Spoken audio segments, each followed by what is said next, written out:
Hi guys, my name is Crystal. Happy Mother's Day. Alexa, good morning. Good morning, and happy Mother's Day to all the mums out there, whether your children are pets, plants, or indeed, humans. Well, my children are my two cats and my chihuahua. Thanks, Alexa.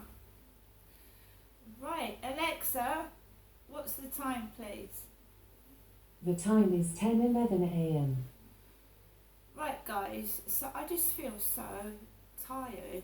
I don't know why, I just feel so tired. I don't want to go anywhere or do anything. I actually don't. If that's what takeaway food does for you.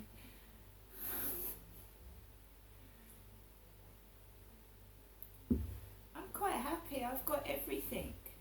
So I'm fine. And I'm going to spend today at home resting and relaxing. And there's nothing wrong with that. And I'm not going out dressed like this, by the way. I go outside with a coat, a bobble hat on, and sensible boots because the field and ground will be muddy. And although it looks warm and the sun's out, there is still a nip in the air. And March winds blow. So we're having the relevant weather for March. It's windy and there's a nip and a chill in the air. April is April showers. Lots of rain. So we've had lots of rain leading up to March. So the ground's all wet and it's muddy. I'm not going to go out dressed in a skirt or a dress. I'm not going out to meet people. I'm going out to walk my dog. I do not speak to strangers, and I won't be doing so. If someone's polite to me, I'll be polite back, but I'm not inviting people into my life that I don't know their backgrounds and anything like that. And what went on in Chatham, at the other flat I was living in, certainly does not go on in here. And I'm not a man-eater. Do you know, I've been listening to Virgin Radio, and you know, you wake up first thing in the morning, it's Mother's Day, and Hall & Oates' Man-Eater was playing. I haven't had a relationship for 6 years. A man-eater, really. When I go out, I'm fully dressed, trousers, jackets and boots. Or trainers. It's ridiculous, absolutely ridiculous. It's like you're caged in. I'm not, because I'm going out to take Max out, and I like the nature around the Rochester Riverside. But you know, it's not going to change now. I'm 54. You're going that way towards 60, and just leave me alone. Let me live the rest of my life in peace and quiet and what I want to do now. And I'm quite happy without a relationship. I'm quite happy on my own, because when people I get the feedback from people that aren't married, they're not married, they're like just trying to find somebody, all the bickering, all the arguments. And you know, my marriage didn't work. We split up, and I've been forever made to feel guilty because I left somebody, right? If it doesn't work, it's better for the children that you do leave and separate amicably, than rather than stay together and keep arguing, etc. So I did the right thing, and I don't go back on that. But you know, I don't know what it's like for the younger generation. I would expect it extremely hard, but I just can't be doing with it. I don't want someone coming into my life like the last one did. Oh, I'll take that side of the bed. I'll do this, I'll do that. And then lock me indoors because he's jealous I'm going out speaking to other people. I don't want that. And every bloke gets like that. Possessive. Where you going? What you doing? I mean, it's ridiculous. And I wanted someone that was mature, not with the age of a 2-year-old, you know. Because I get that as well, blokes acting like little babies. Or there's the sex mad ones that think they want a woman to take control, and I'm not like that. It should be 50-50 in a relationship. So it's pretty bland, yeah, it's pretty boring, and I'm going to have a restful, peaceful Mother's Day by myself. And I'm not going out anywhere. I mean, I've taken the camera out. You've seen what happens when I go outside. Transit vans drive onto the pavement, reverse and try and knock me over. Right? Don't you think it's better to be safe than sorry? Just walking the dog is the same. And my mum said to me this morning, are you going to walk the dog in Gloucestershire when I was in a women's refuge? A women's refuge, walking home to it at 10:30 at night in the pitch black.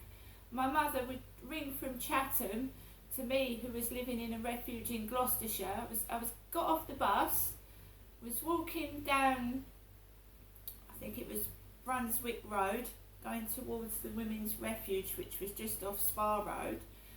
And my mum rang up and she said, I hope you get home safe, Ginestra. And this car drove right across the pavement, right in front of me.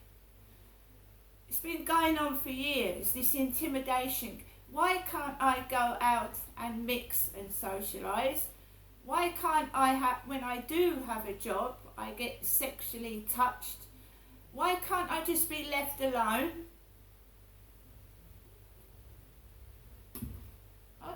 My mum was ringing me when I was in a women's refuge and safe houses, and saying some strange things.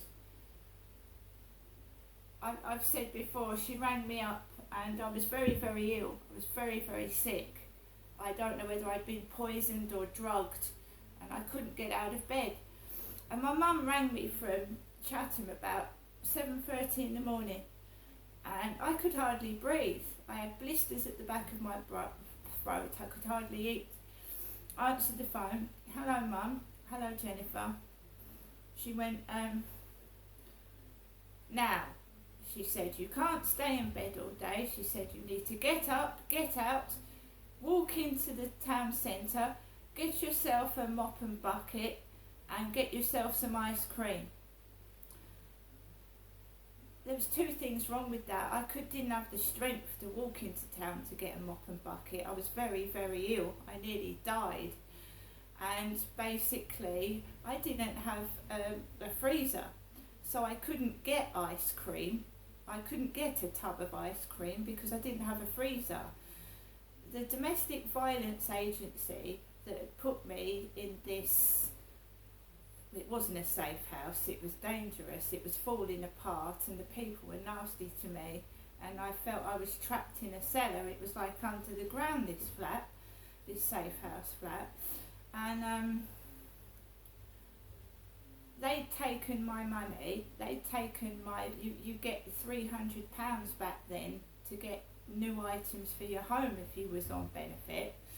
And I was on benefit with a 3-month-old baby, and basically they took control of my money, and I asked them to go and get me a fridge, and a proper fridge with a freezer compartment, and they came back and got me a cheap fridge that had no freezer in it.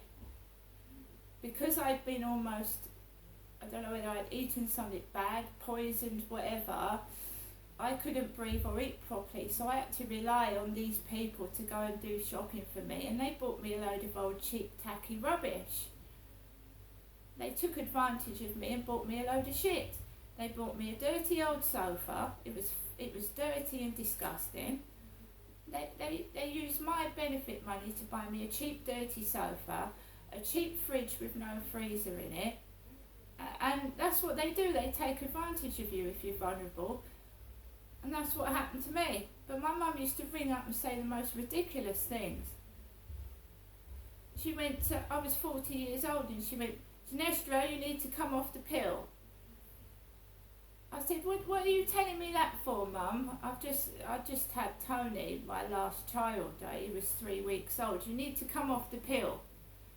It's bad for your heart.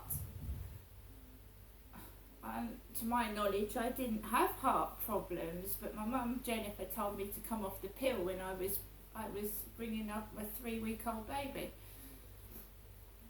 Just thought, why did you say that? I don't want to get pregnant again. And I don't now either.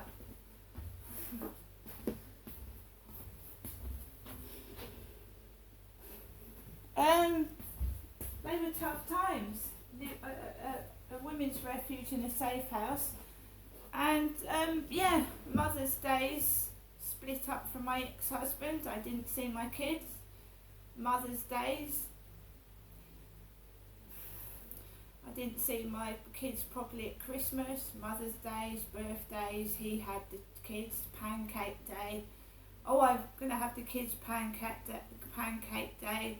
You can have them another day. I was supposed to have 50-50 access, and I did not have 50-50 access of my children at all.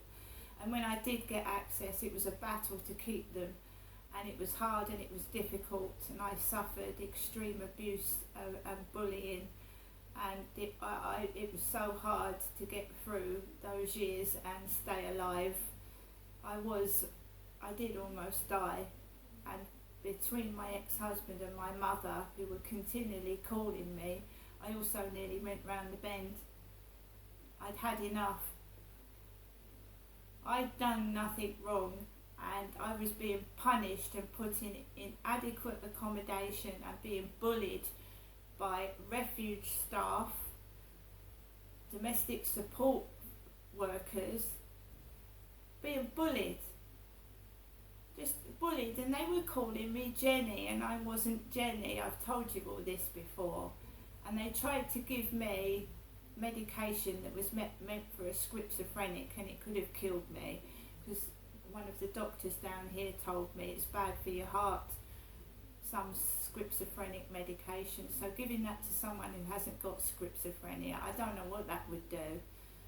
But I was listening to a lot of videos on YouTube yesterday, and someone said if someone was put in a mental institution and they were completely normal, they would have the fright of their life, because those patients in there were violent. They were murderers.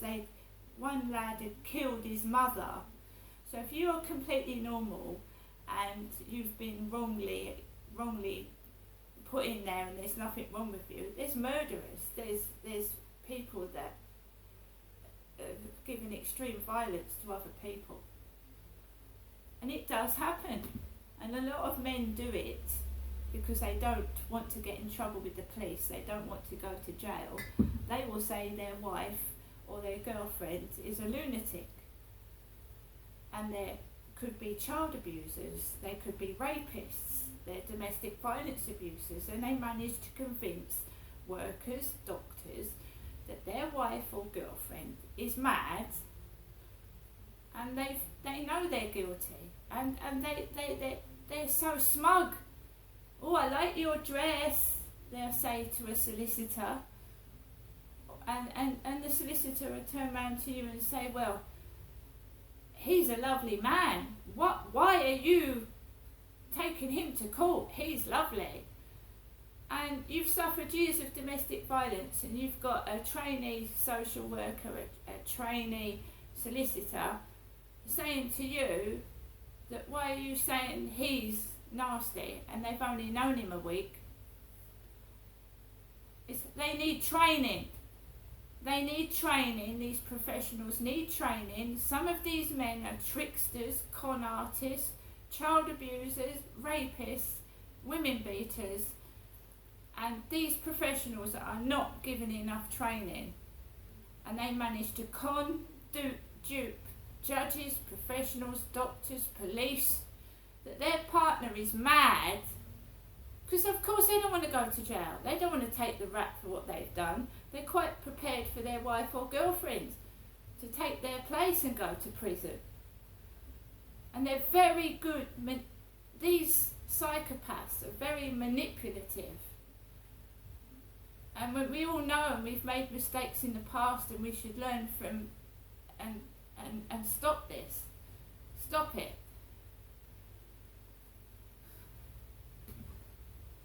Levi Belfield, for instance, was in the newspaper a couple of days ago. He's going to sue the government for not allowing him to marry his blonde girlfriend in prison. He shouldn't even be in the fucking newspaper. He's a murderer.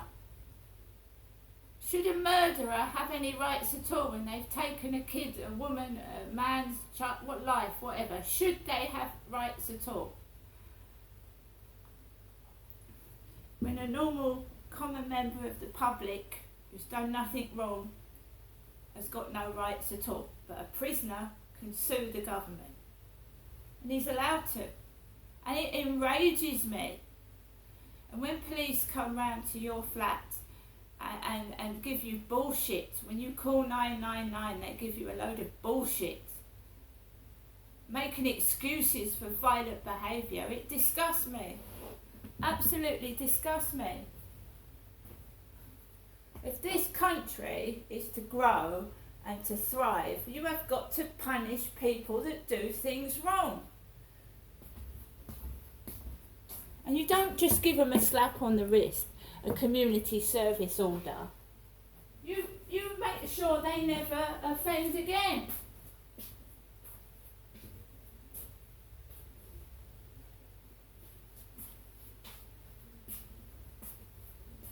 I've gone through enough, and I'm not picking another psychopath outside or on a dating site. See you later.